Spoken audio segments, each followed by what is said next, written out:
Olá, meus irmãos, sejam muito bem-vindos aqui no nosso canal. Hoje daremos continuidade ao livro de Malaquias, o qual se refere aos elementos que constituem o culto. Aqui no capítulo 2 temos a continuidade do diálogo entre o homem e Deus. É importante ressaltar que o profeta Malaquias é um intermediador dessa conversa, que transcorre com desdobramentos importantes para o entendimento do que realmente consiste no culto. Nesse segundo diálogo, Deus denuncia os sacerdotes por não estarem desempenhando de fato ou adequadamente suas funções. Apresentavam animais defeituosos e inadequados para as ofertas e também demonstravam atitude de desprezo para com o culto a Deus, para com o altar do sacrifício, propriamente dito, né? E fazia o seu trabalho com enfado, com cansaço. Estavam entediados de fazer a obra de Deus e ainda respondiam de maneira insolente a esta acusação que Deus fizera por intermédio de Malaquias. Olha o que ele diz: vocês estão profanando o meu culto. Com atrevimento eles retrucam: mas em que estamos profanando o teu culto? Deus então respondeu, apontando para os sacrifícios defeituosos que eles estavam trazendo e para a falta de zelo no cumprimento de suas funções sacerdotais. Mais uma vez, Deus fala por meio de Malaquias contra os sacerdotes. Interessante que nesse momento não há diálogo. Deus anuncia o castigo dos ministros, os pastores do povo de Deus no Antigo Testamento, por terem desviado da sua função. Olha que grave. A denúncia era que os sacerdotes não estavam pregando a palavra de Deus com fidelidade. Na primeira denúncia, o foco volta-se para o culto em particular, pois um dos elementos do culto estava sendo corrompido, a saber, os sacrifícios que eram feitos de qualquer forma.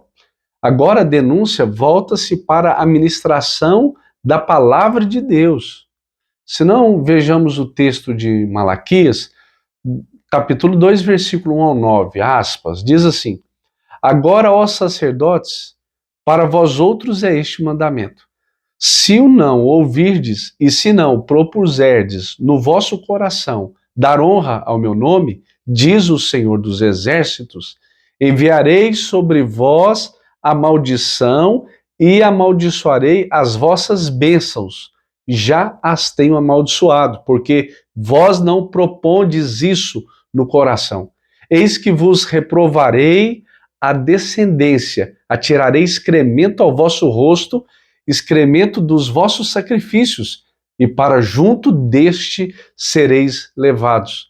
Então sabereis que eu vos enviei este mandamento para que a minha aliança continue com Levi, diz o Senhor dos Exércitos.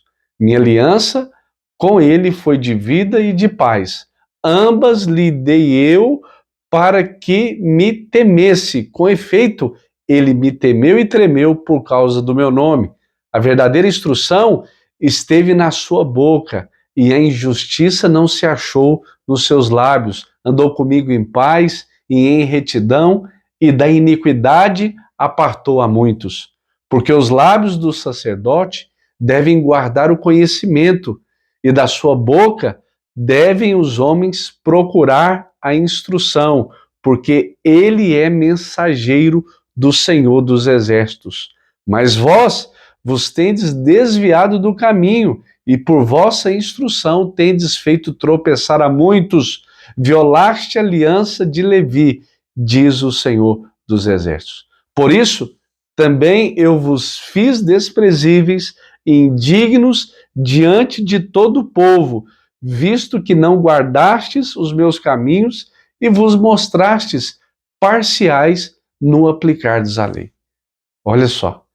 Podemos dividir esse texto, então, em 3 partes, irmãos, para melhor entendimento. Na primeira parte, Deus chama os sacerdotes ao arrependimento e ordena que eles o respeitem como devem, desempenhando suas funções de forma correta. Do verso 1 ao 3, na segunda parte, ele menciona a aliança que tinha firmado com Levi e os sacerdotes, como lemos. Do verso 4 ao 7, na terceira parte, mais uma vez Deus denuncia os pecados dos sacerdotes e anuncia o castigo, do verso 8 ao 9. Nesse texto, observamos então o declínio da função sacerdotal. Esse é o último livro do Antigo Testamento e termina com essa nota de que os ministros da antiga aliança estavam se corrompendo. Isso foi escrito há 400 anos antes de Cristo. E a partir daí Deus se cala e não fala mais. Ele só volta a falar por intermédio de João Batista no Novo Testamento, cerca de 400 anos depois. Durante esse período de silêncio, houve uma reforma em Israel que vale a pena trazer para os irmãos, conhecida como Reforma dos Macabeus.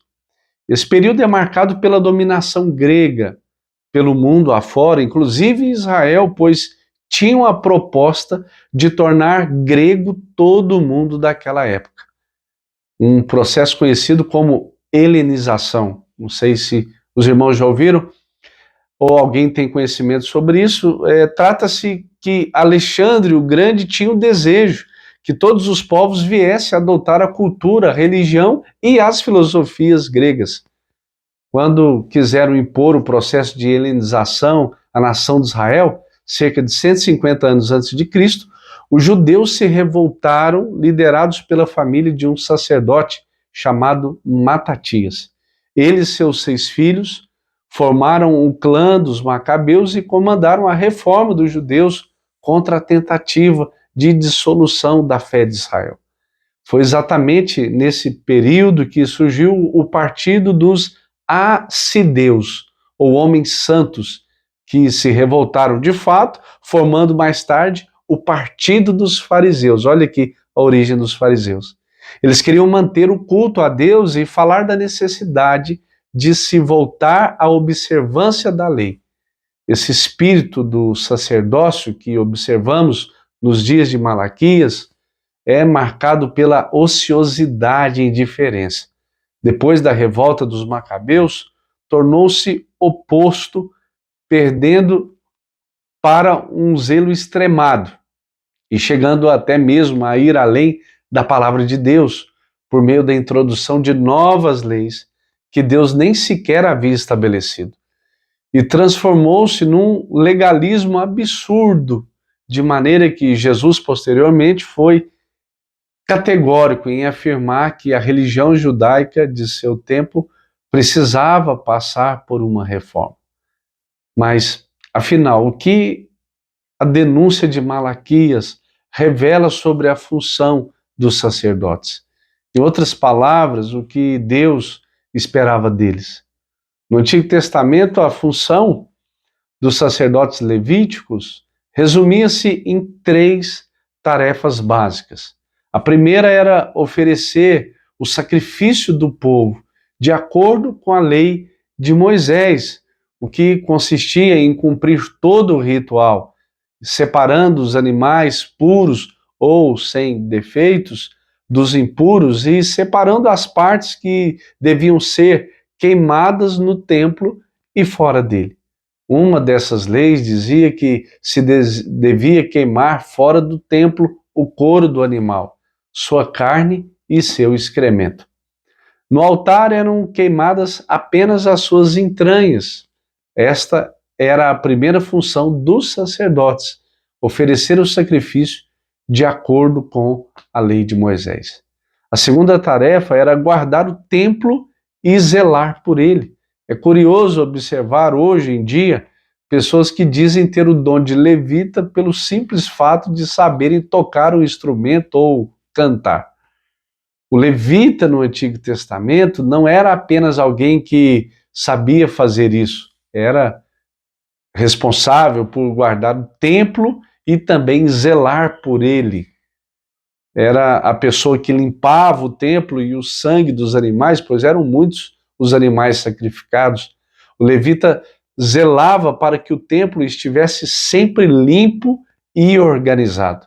Desempenhava todas as funções que hoje são atribuídas ao zelador da igreja. A terceira tarefa era instruir o povo na lei de Deus e liderá-lo no louvor a ele, o que incluía cânticos e uso de instrumentos musicais. O rolo da lei naqueles dias era guardado no templo e cabia aos sacerdotes ler a lei de Deus e instruir o povo a seu respeito. Isso depois viria a ser feito pelos escribas, quando o povo no cativeiro, por não ter mais o templo, passou a se reunir na sinagoga e receber dos escribas, que também eram descendentes de Levi, obviamente, a leitura e interpretação da lei.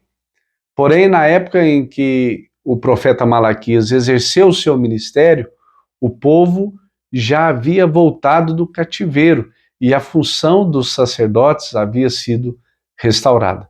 Os sacerdotes, por sua vez, eram totalmente separados para a função que exerciam e sustentados também pelos dízimos do povo. Essa era a aliança que Deus tinha com eles.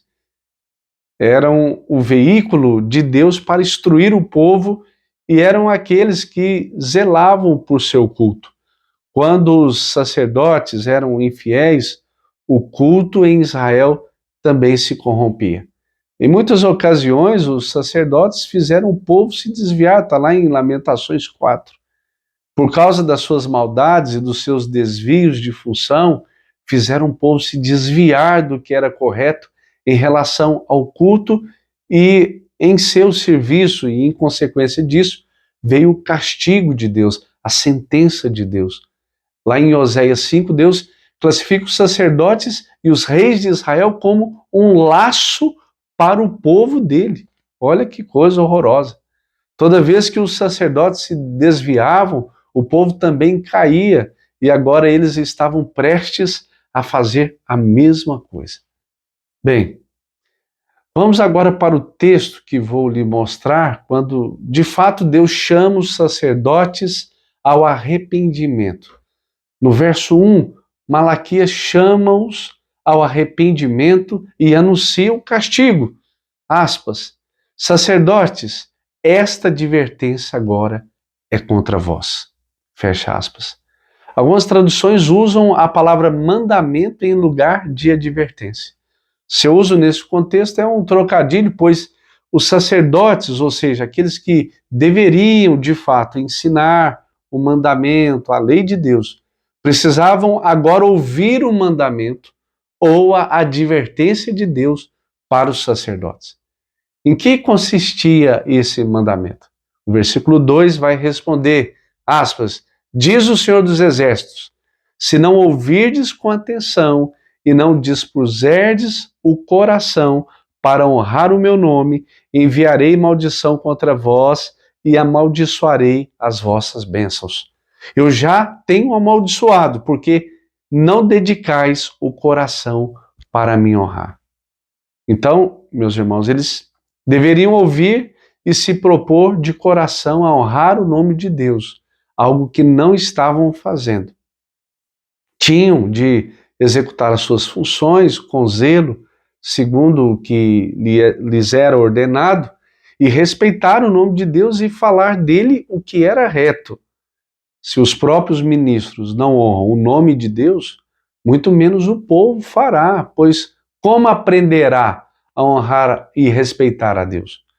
O povo aprende observando aqueles que Deus colocou em posição de instruí-lo e dirigi-lo. Aprende seguindo o exemplo dos que Deus encarregou de dirigir o seu culto. Se esses são os primeiros a desrespeitar a Deus, a desonrar seu nome, o povo também falha em seu dever de cumprir as obrigações da aliança. Interessante observar a continuidade do texto, pois Deus faz 5 ameaças que viriam a se cumprir. Como disse anteriormente, com o declínio do sacerdócio levítico, Deus virá instituir um novo sacerdócio em Cristo. Sim, a primeira ameaça é: Deus enviaria sobre eles a maldição pactual. Está lá no verso 2. Diz assim: diz o Senhor dos Exércitos, se não ouvirdes com atenção e não dispuseres o coração para honrar o meu nome, enviarei maldição contra vós. A maldição que Malaquias se refere diz respeito aos castigos previstos na aliança, que encontramos lá em Deuteronômio capítulo 28, os quais Deus mandaria se o povo não andasse em seus caminhos. A segunda ameaça é: Deus transformaria em maldição as bênçãos com os quais os sacerdotes abençoavam o povo. Olha o que diz: e amaldiçoarei as suas bênçãos. Já imagina uma coisa dessa? O povo trazia as suas ofertas, os seus sacrifícios, e o sacerdote dizia: Deus o abençoe, que o Senhor vá à sua frente, que o Senhor te proteja. Já imaginou a hipótese de alguém ser abençoado por um sacerdote que Deus amaldiçoou? Essa pessoa não receberá bênção nenhuma da parte de Deus, mas sim a maldição. A terceira ameaça é: eu já tenho amaldiçoado, porque não dedicais o coração para me honrar. Então veja, aqui se encontra a causa da miséria que o povo estava sofrendo.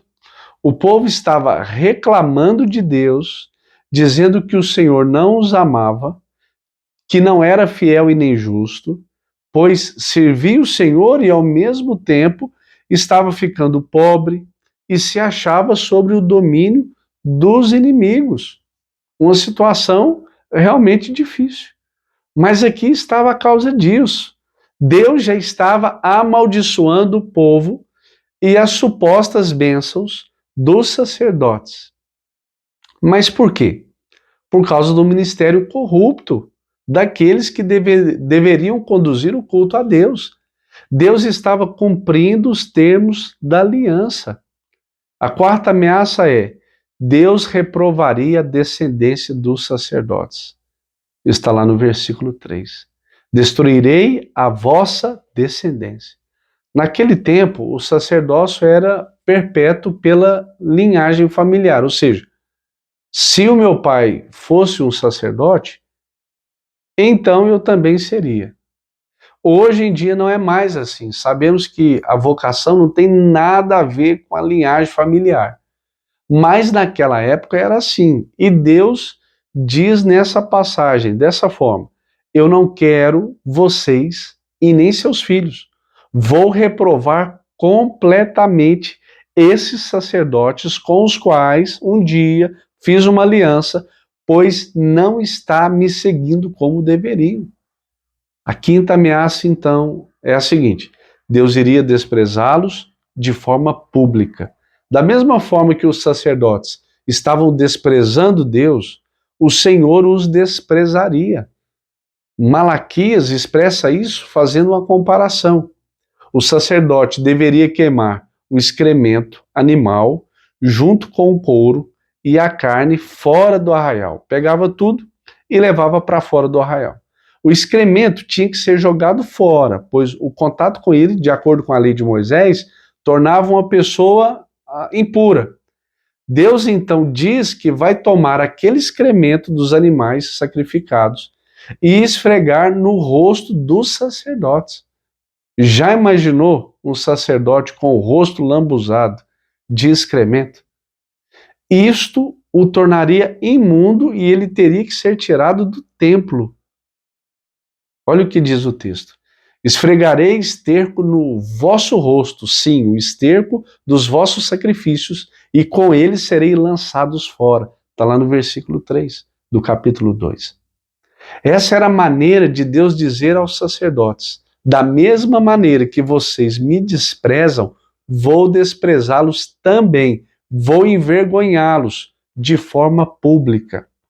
O povo zombará de vocês da mesma maneira que vocês zombam de mim. Mas qual era o objetivo então de tudo isso? Então sabereis que eu vos fiz essa advertência, para que a minha aliança com Levi continue, diz o Senhor dos Exércitos. Está lá no versículo 4. Deus queria renovação da aliança. Entenda isso. Desejava sacerdotes fiéis que continuassem no espírito do sacerdócio original. Aqueles sacerdotes dos dias de Malaquias estavam desonrando a Deus e seu culto. Por isso o Senhor disse que iria desonrá-los, amaldiçoar o seu ministério e transformar em maldição as suas bênçãos e envergonhá-los diante de todo o povo. Por que Deus faria isso? Porque ele queria um sacerdócio que fosse de acordo com a aliança que ele havia feito lá atrás.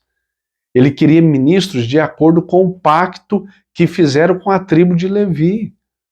Portanto, a rejeição que vemos aqui aponta para a necessidade de outro tipo de sacerdócio.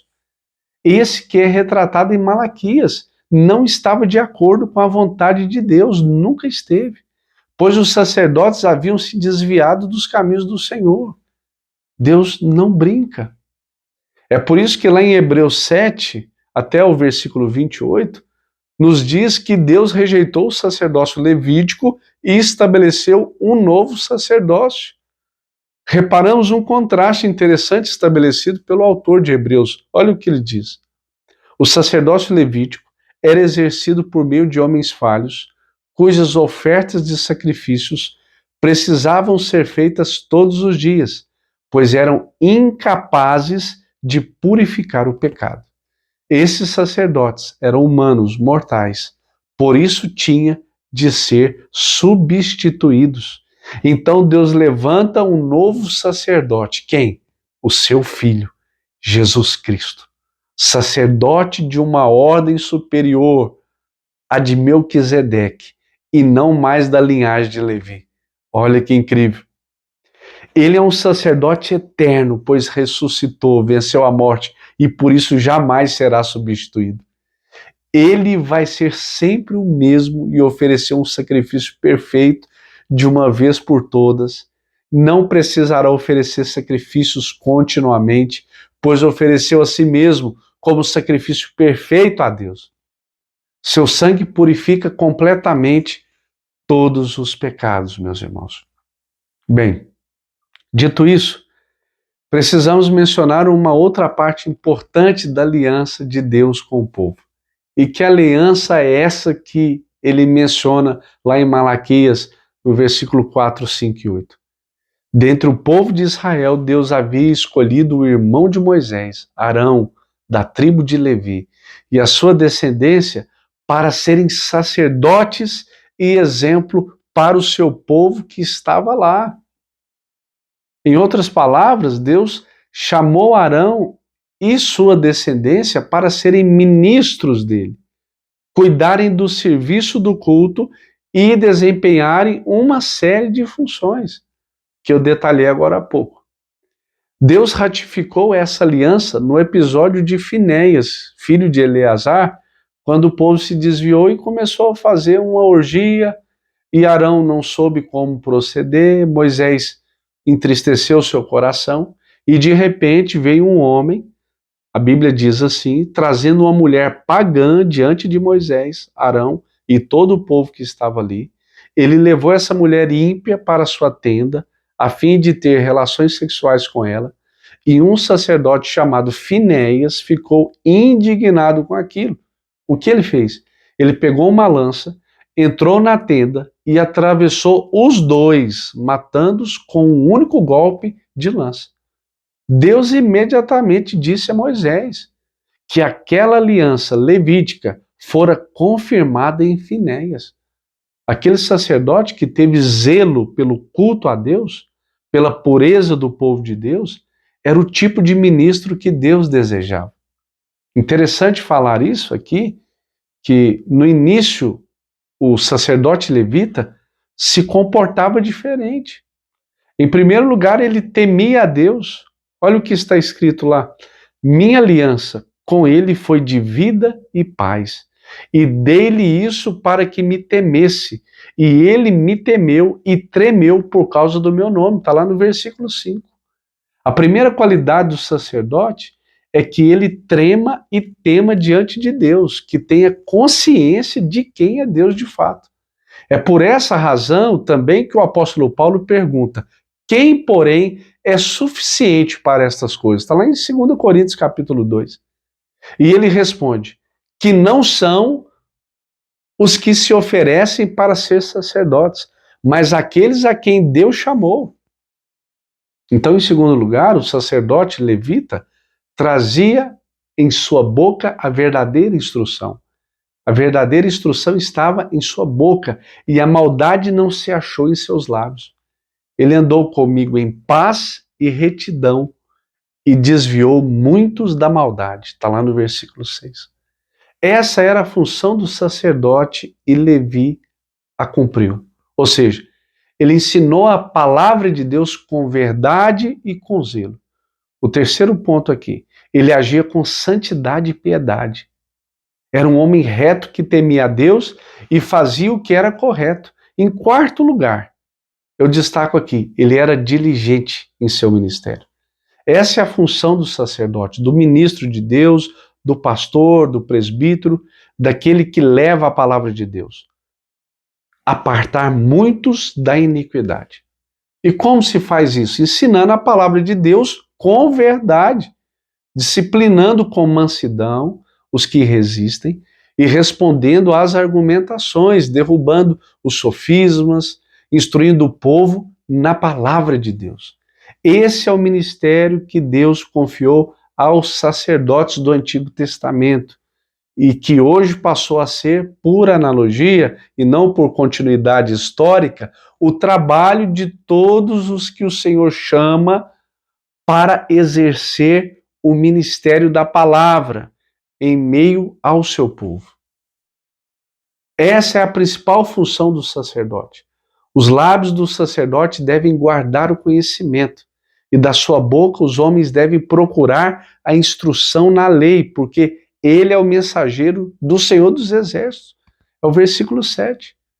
Entretanto, o que estava acontecendo? Mais uma vez, aqueles sacerdotes não só estavam trazendo ao altar sacrifícios que Deus não aceitava ou não estava desempenhando suas funções como deveriam, eles também não estavam cumprindo sua tarefa principal, pregar a palavra de Deus, ensinar a palavra de Deus ao povo, de maneira de fazê-lo desviar da iniquidade.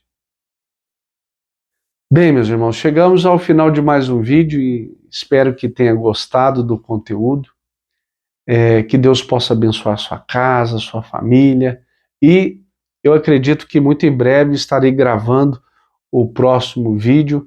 Eu acredito que mais uns 2 ou 3, 4 vídeos nós conseguimos concluir o livro de Malaquias, um livro que é incrível em conteúdo e com certeza vai nos ensinar muito ainda. Amém? Deus abençoe você. Não se esqueça de inscrever no canal. Amém, meus irmãos? Deus abençoe a sua família. Até a próxima.